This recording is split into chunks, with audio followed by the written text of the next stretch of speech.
I'm pleased to announce that once again I'll be doing press coverage of the Forbidden Worlds Film Festival in Bristol, or as it's known this time, Forbidden Worlds of the Deep, because this year there's a watery theme.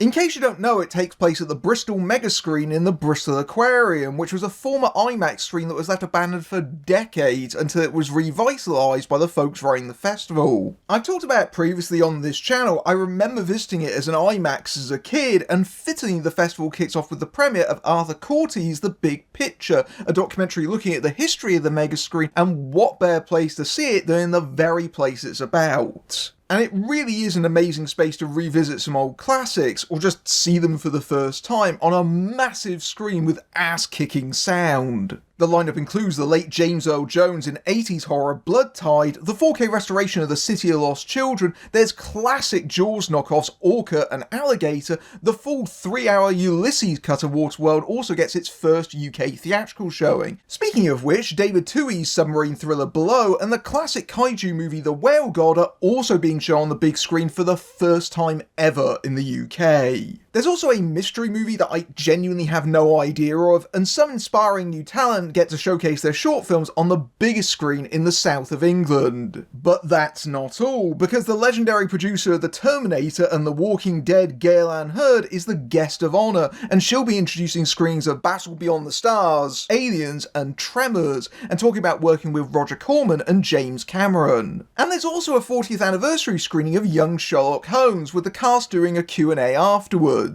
As I said before, I'll be there along with a number of UK film community folks. I've had a great time at the festival in the past, so feel free to pop by and say hello if you see me.